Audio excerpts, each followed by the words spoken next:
So there'll be a little lag probably between the visual and the audio because I'm using QuickTime and Air Server, but jumping right in, this is going to do the last problem of the 3-4 linear programming notes.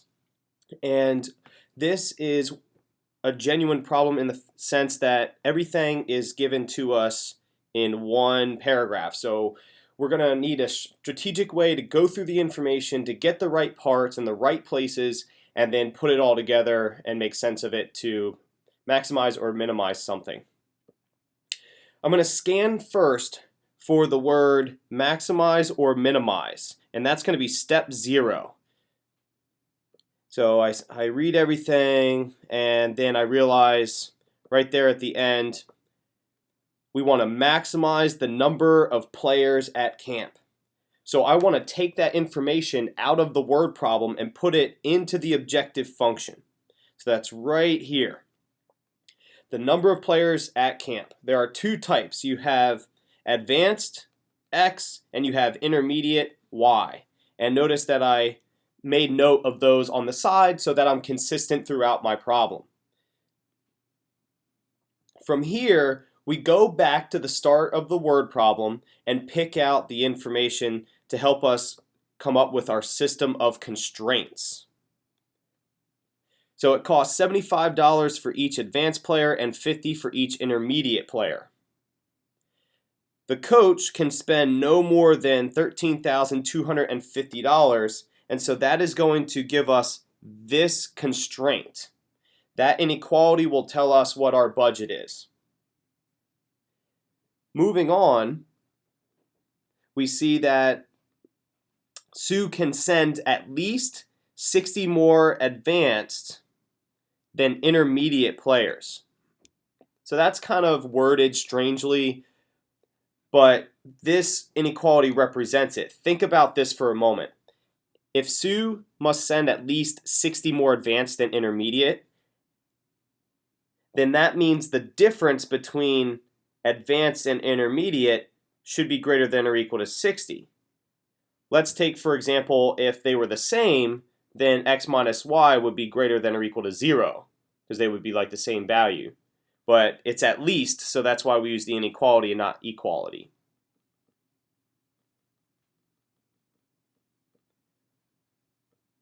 Continuing to read, we have a minimum of 80 advanced players, so that's this constraint. Taking a look at everything that we have so far, these three, I realize that nothing sets y to a minimum value. I want to stay in the first quadrant, so what I have to do is include the constraint that y must be greater than or equal to 0. You can't send negative amounts of players. So we've done the objective function first based on the keyword max or min. We've clearly marked what our variables will represent, and we created our objective function. Now we set up our system of constraints. The next thing is to get the graph. The reason why we use a graph is so that we could find all the vertices of the feasible region due to the vertex principle telling us that these points that I circled will give us the maximum or the minimum in our system of constraints. So I graph x is greater than or equal to 80. I graph y is greater than or equal to 0. I graph this. You'll put it into slope-intercept form. So it's all the way up here, and then let's see here. It's all the way down here, and then it comes up there, and it's less than or equal to, so I shade this way. And then this one you'll also put in slope-intercept form, and you'll get y is less than or equal to, and that's this one coming here, and then it shades this way.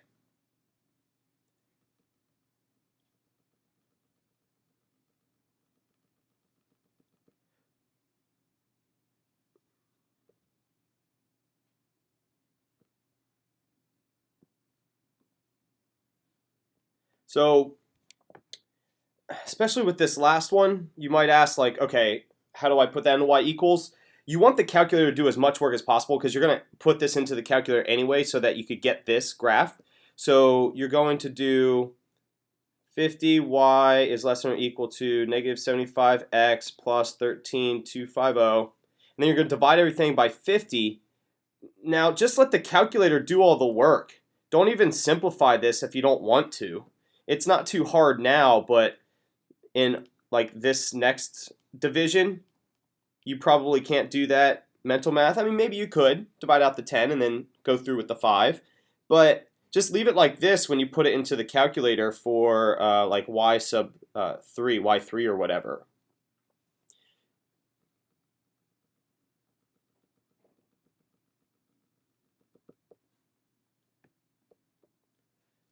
Found the erase button. I'm pretty proud of myself right now. All right. Now, how do I get back to the marker? Okay. New app. So from here, I use the calculator to find this intersection. So really, I only want to put this line in the calculator and this line in the calculator, find that intersection, and then the way that I could get this coordinate is realizing that I know the x coordinate of this vertical line is 80, so this is already known, but this one is the unknown. So it's 80, comma, question mark. And then I just realized that the equation for this line is this one. So I just substitute in 80 for x and solve for y and find that y is equal to 20 for that point of intersection.